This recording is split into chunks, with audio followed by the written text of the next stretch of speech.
You're welcome to the Economy and Politics Conversation. I'm Ottoabasi Abasiekong.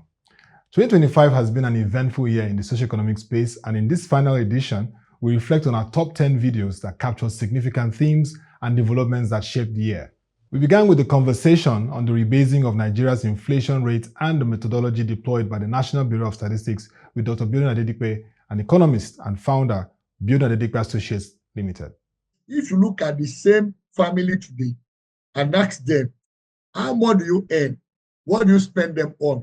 What percentage of your income today is spent on food, for example? So when you compare what it was the last time we rebased, the typical family in Nigeria will spend about 50% of its income on food. But now, looking at December 2024, same family, but the basket has changed in a way, but there were some things they were not consuming then that are now part of what they consume, number one. And also, the proportion of their income they spend on those items has also changed. You now see, for example, December 2024, that family spends about 40% of its income on food. So that means then that you cannot begin to act and also make policy based on what families were spending on 10 years ago. In fact, in our own case, it is 15 years ago. All right. So we now say, look, if we are going to look at what they spend money on today, we should be able to identify also where the shoe pinches the average family. Yes. So in terms of policy then, we want to come with policies that will address where the challenges are. From the inflation rate rebasing, we move to the conversation on rebasing of Nigeria's gross domestic product with Dr. Tilewa Adebajo, an economist and CEO of CFG Advisory. You understand that we have significant challenges in terms of how productive our economy has been over the last 20 years. And that means that we have not been consistent with our economic policy, not only the formulation, but more importantly, with policy implementation. So we had a high trajectory of growth all the way to 600, and then we lost it. And then instead of going further up, we just declined. So it's a shame. So I think the structural reforms that need to be done in the economy for growth sustainability, I think, is the challenge of the Nigerian economy today. It was a year to drill down on what must be done to enable micro, small, and medium enterprises scale in Nigeria. And Mr. Ayo Bankole Akintojoye, convener, Caladium Lagos SME Bootcamp, was on ground to give insights. Beyond Caladium, there are so many other clusters and groups that already know these SMEs. Whatever captive market that they have, we already have them, we already know them, we've validated their business models over time. These are the guys that you need to collaborate with to reach the audiences that you need to reach. What happens right now is that we have a lot of initiatives that are going on, and you leave it in the hands of politicians. Politicians are politicians. They are just going to be politicians. And, they are vested interests, as Sanusi Lamido said. A lot of times, the vested interest doesn't make these initiatives get to the grassroots. And if it doesn't get to the people who really need it, you are unable to replicate wealth. And the SMEs if one SME out of 41 million become a large enterprise. So imagine that Dangote remain a small business. So we need to create a system that allows SMEs become large enterprises. With the ongoing recapitalization exercise for the banking sector, the conversation on the 2025 edition of the ProShare Tier 1 Bank Report with Mr. Tosinige, Head of Research Services, provided insights into rethinking banking for inclusive economic growth and knowing Nigeria's leading banks. From the individual metrics alone, we found that ETI has the largest asset size, about 43 trillion, compared to Access Corp, which is next in line, that had about 41 trillion. And yes, it is because of their Pan-Africanism, as you said. But, almost all the banks too, we use their financial holdco structure. So, and of course, many of these bank, their financial holding company structures are more Pan-African now. Yeah. Which one do you want to talk about? Access is Pan-African. Yeah. FBNH is Pan-African. UBA has always been. ETI. So that's why ETI is in that category based on what we find from the ProShare Bank Strength Index. So that's why we arrive at that fugazi to say the Tier 1 banks are fugazi with the HE. In 2025, CBEX and several other platforms were flagged by the Securities and Exchange Commission as Ponzi schemes, eroding investments of Nigerians running to billions of naira. With the Investment and Securities Act 2025, Samuel B., CEO of Busha, highlighted the role of regulators in enhancing investor education to ward off Ponzi schemes. I think what is obvious from that big number is that there's a lot of latent capital just waiting or looking for instruments to deploy into. And, a lot of this capital is not also in size, it's just very broadly distributed. So a lot of people have 20,000, 100,000, 500,000. They just want to put into things and have it work for them.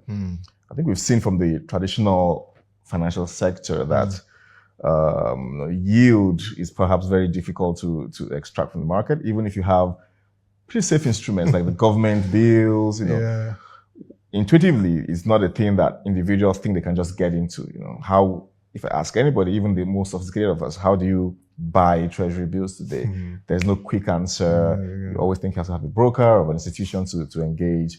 So really, we're not meeting the market where it's at, and we're not meeting the people where they want to pretty much aggregate and deploy. And when you look at even the where they already keep their monies, in the wallets and the bank apps, even within those platforms, you don't really have quick access to many of these instruments. So I think it's up to both the regulators and also the industry to come up with more exciting interfaces, first of all, for people to even access these things.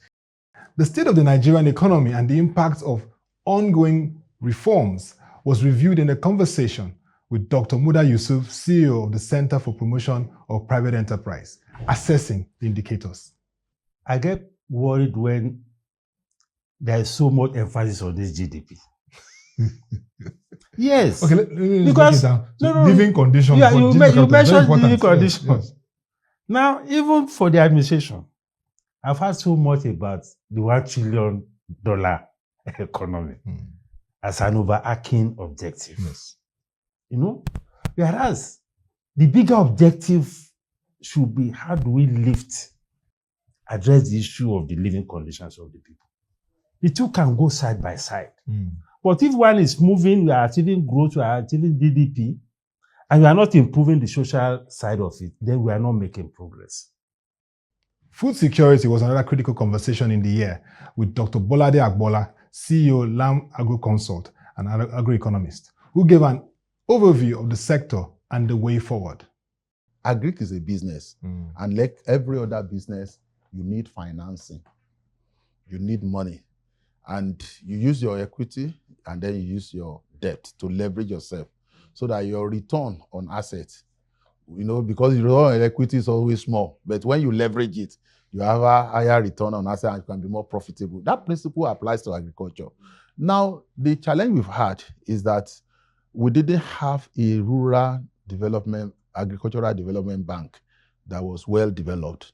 And commercial bank, I was a product of commercial bank, so I can tell you, we all take all the deposits around the country and lend so little to the center. I am happy with the recapitalization. I hope the new Bank of Agric will not follow the old development bank model, which is use your equity, and when the equities are squeezed up, you start looking. We must look at a model that worked in Thailand. They developed their agri-development bank to a deposit-taking bank and a rural bank. So apart from equity, they have loanable funds coming from the deposits because farmers also need banking services. Subnationals were not left out because they play a critical role in accelerating economic development. And Mrs. Folashade Ambrose Medebem, the Commissioner for Industries, Trade and Investment, Lagos State, highlighted the drive for growth by Nigeria's leading state in economic activities. I think it's important that we commend the visionary leadership of Mr. Governor, Babajide Olusola Sanwo-Olu. It's his vision really that we're sort of executing.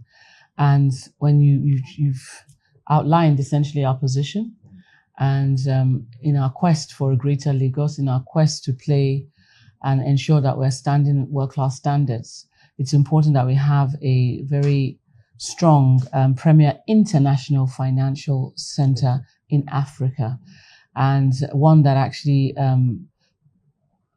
promotes economic growth and drives, the essence of long-term prosperity. So the LIFC was established to achieve just that and attract global financial institutions to ensure that we're driving foreign investment and promoting financial innovation. That's really the premise of why it's been set up.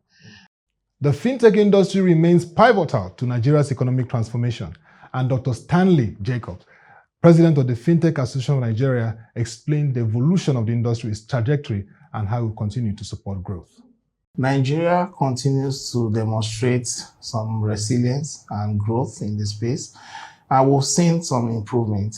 For example, this industry has grown an impressive 70% year on year. And when you see that we expanded from 255, I think, mapped companies in January 2024 to over 430 companies in February 2025. This growth is particularly significant and something we should be happy about. Yes, for considering the headwinds that the global space is facing, and also looking at the challenging global investment climate, to have us grow from 255 to over 400 is quite commendable. And when you do a reality check on the funding space, you will also see that we attracted substantial investment despite this headwind. Nearly $400 million in 2024. And we've been able to see some moderation from the other years where we had far more investment. In conclusion, Nigeria signed the Nigeria Tax Act, which is consequential to our economy. And as we brace up for implementation in 2026, Mr. Taiwo Idele, Chairman, Presidential Fiscal Policy and Tax Reforms Committee, provided insights and hints on what to expect when it's implemented. These reforms are designed to promote fiscal equity. What does that mean? If you are low-income earner, you are exempted from paying PAYE from January next year. That is 1/3 of our workers, both private and public sector combined. And do you know what the amount is? 100,000 naira or less. 1/3 of our people who are working cannot boast of 100,000 naira a month. Life is hard. Like, how do you even survive with 100K in a month? And we still collect taxes from them. We're supposed to be topping up that they are 140 and 50K so they can meet their basic needs. When a human being can't meet their physiological needs, they're not only hungry, they are angry. When you combine hunger with anger, you cannot be rational. That human being is irrational by default.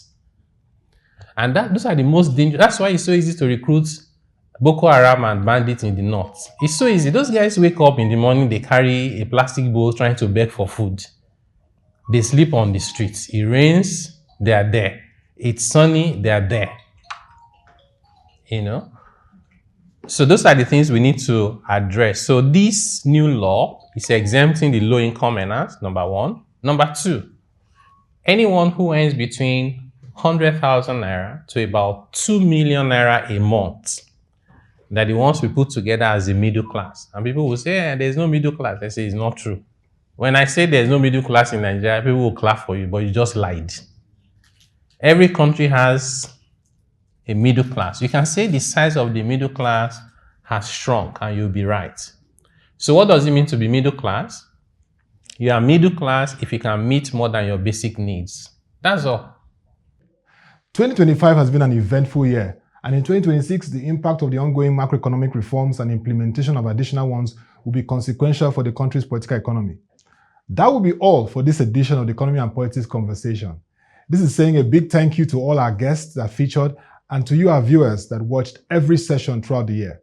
For further updates, visit our ProShare website displayed on the screen and follow our social media platforms. Until we come your way again, I'm Ottoabasi Abasiekong. Thank you for watching, and this is wishing you a prosperous year 2026.